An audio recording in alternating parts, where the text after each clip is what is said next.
Hello, this is Warpath 1985 speaking, and in day 6 of the 12 Days of War, I shall be discussing the Master Universe Origins Skeletor, particularly the early / version 1.0 Skeletor, and also the first version, or 1.0 version, of Panthor. These two were pretty much released around the same time, that being in 2020 / early 2021. Original Master Universe, not Original Master Universe, the Master Universe Origins toy line. And because they have that early wave type of jank to them, which were basically them having relatively loose joints and also being relatively tight joints. Kind of. Aside from that, obviously both of them reuse some parts here and there. Panthor is basically completely reusing Battle Cat's general mold, only excluding the helmet. And also Skeletor is mostly reusing only the upper calves, the thighs, the hands, I forget what's called again, the biceps, there we go. The chest, and obviously the joints, which are universal. Sorry about that. Bring figures. And obviously the loincloth, which is also reused from He-Man. Which remember the He-Man mold, which is reused, it is reused, or has been, reused multiple times across the Master Universe Origins toyline. Aside from that, the figure does come with a couple accessories, some which are removable, and others are not really technically, but they're still removable. You do have the figure's, more Skeletor's classic Havoc staff. It's very faithful to the original. Also to the original early figures have this weird slight bend to them. I think it was just because of the packaging, but yeah, so don't have this bend to them because it might be slightly more from the coming out of the box. Yeah, so the Skeletor's Power Sword, which is most best of the original one, where it had the gimmick where you combine it with the other half of He-Man's Power Sword, and they will both combine to form the Power Sword plug into the Castle Grayskull playset, which I mentioned it and also shown in that playset, and also how both of them were updated later on in the toy line. Also, the figure of Skeletor will be also updated later on in the toy line as well, because we tried to mention this being the 1.0 / version 1.0 of the standard Skeletor figure, is that later versions would exclude this sword here and replace it with the version that was included with the Battle Armor He-Man, which is a horse sword, and also use that classic head also used on the Battle Armor Skeletor. Mostly just because I believe fans at the time, if I recall correctly, complained a lot about it not being faithful to the original one, which is really? I don't know. I actually kind of like the head because it kind of looks like a pretty neat, weird morph between the cartoon and also the toy head, which I like very much. This is a shame that it was only really used for this figure and a few others, but that it is, still has a very special place in my heart, because this is my first Skeletor, and I did get this in stores when Master Universe Origins started out, and yeah, in general, pretty interesting. For articulation for this figure, it's just very much the same as the standard Master Universe Origins articulation, but it's ever so slightly janky, because most of the early figures were made in China, and this was kind of the last few figures that Mattel actually had, which are products that are still being made in China, before all them pretty much were not being produced and Thailand, Vietnam, Malaysia, all that stuff. So that means it has that really weird like feel to it. Compared to other figures, it's kind of weird to best describe it. It's very comparable to how, for example, if you have like a die-cast car from China, because of Mattel like general cars, you notice like how like their paint's very like chalky, very matte type of finish. But how the Thailand versions of those cars will be very like smooth and very like in general won't have the matte finish. That's basically kind of like the thing with this figure when compared to the other versions of those or feature molds of this figure, where they have like a lot better like plastic quality. It's very, very strange. It feels very much the same, but it is like slightly different. Aside from that, the Panthor beast / animal creature, whatever, is very unique. Obviously, it's supposed to be purple panther. No, very, very simple idea and concept. It has very much limited articulation.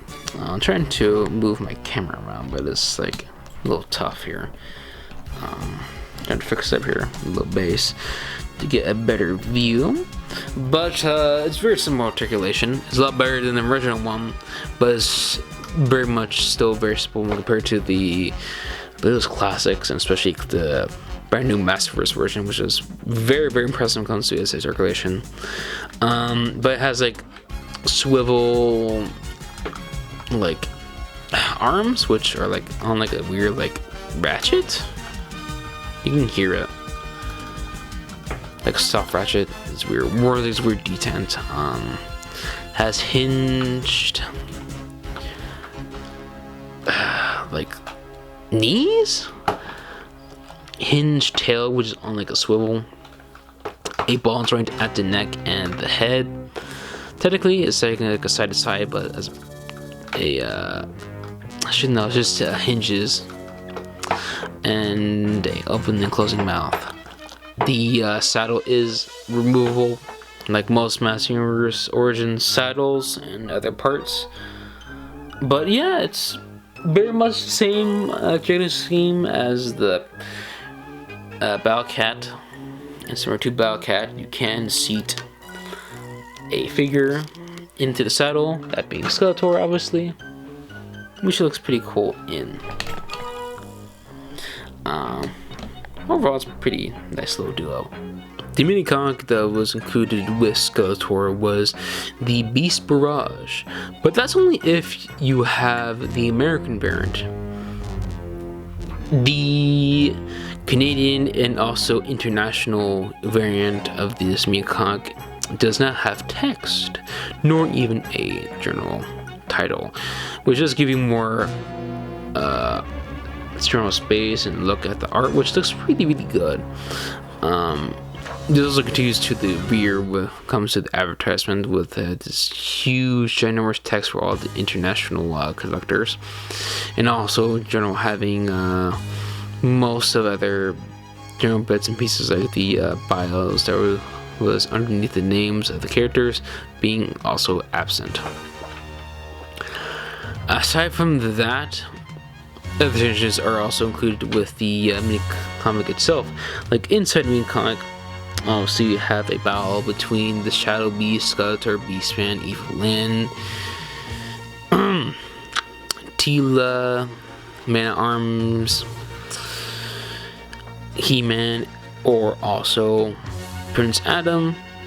But yeah, not actually, you know, they're called Shadow Beasts, called Shadow Demons. There you go. But yeah, it's pretty neat. But what is unique about this mini comic is that, once again, it has no text when it comes to the international version, which again shows you more of the artwork, which looks pretty cool. But also you can see kind of where the text would also be, which looks super, super, super weird. But yeah, it is very, very unique that have both of these variants. Because if I recall correctly, when I got my Man at Arms, it's actually from a person who got, I believe, like Canada or something, or somewhere else. And because of that, I have like this international variant, which is super cool. But yeah, certain texts like there's like onomatopoeias or whatever.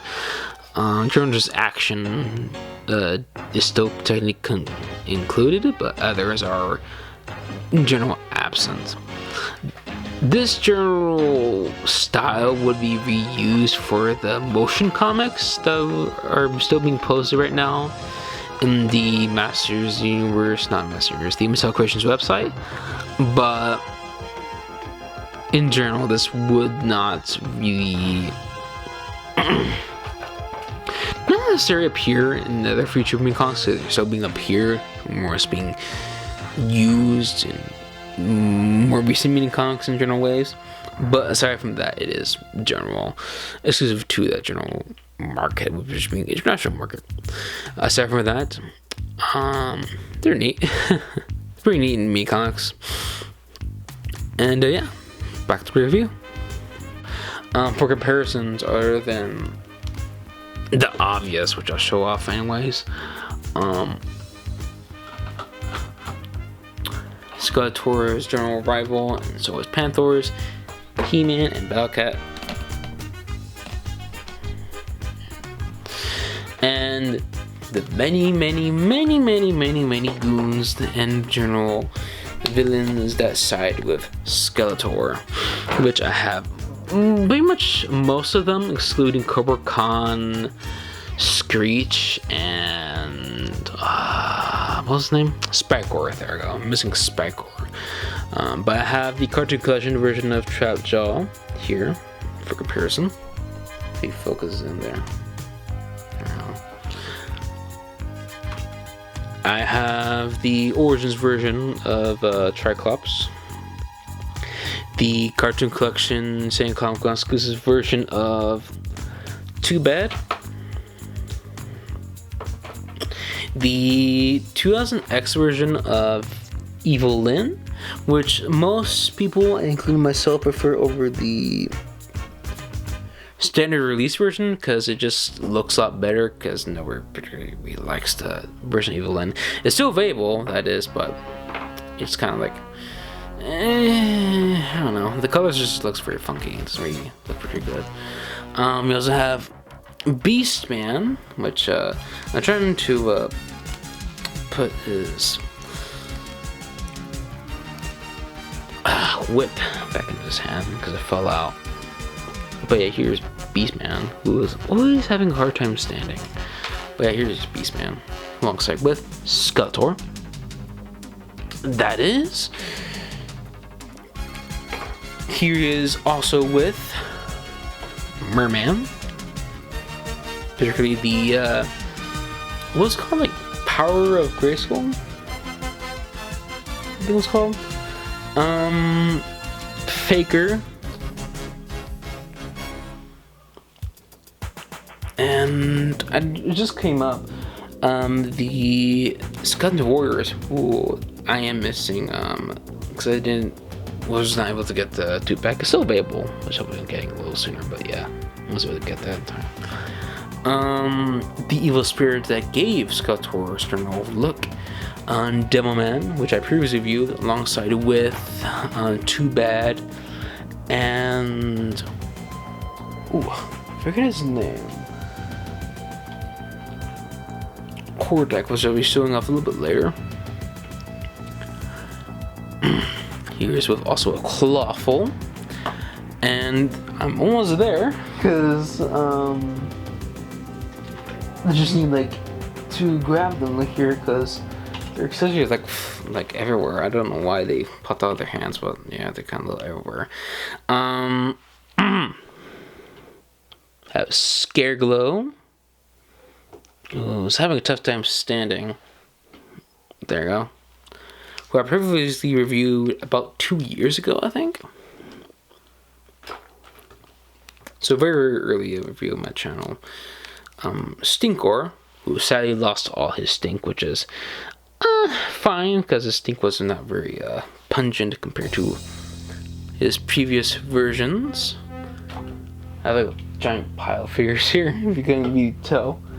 Come on, Jitsu, where did he go? Oh, here he goes. He like just fell off to the side. The pile of figures I have here for comparison. And Jitsu, we have previously reviewed as well. And obviously Hordak, who's now, again, covered in pile of figures. This is not very professional, but yeah, it's having fun here. But yeah, here he is with Hordak, his mentor in the original cartoon. In general, most He-Man lore. There you go. But yeah, that's mostly it. I do recommend this figure. In general, these two. The one thing I must mention about Skeletor and Panthor. Panthor is relatively easy to find on aftermarket in general most stores in relatively good condition, also being very cheap. Same thing with Skeletor, but I must say the early version is a little bit harder to find because not that many people prefer it and kind of just sold it off to other people. And birds, sold it off, yeah. Which means is that it's readily available, but also technically isn't in some circumstances. You can still get it. It's still pretty cheap. It's like $10 for both this version and the toy head version was released like the next couple of things, like the next year when they corrected the Bauer Skeletor and they created that toy head for that figure. But otherwise, it's a pretty good recommendation. Obviously, you need a Skeletor and a Panthor to go and fight against your He-Man and Bellcat. It's quite obvious. It comes to most like Master Universe collectors, that is. Aside from that, that's all for this review. Like, comment, subscribe, and hopefully I shall see you for day 7.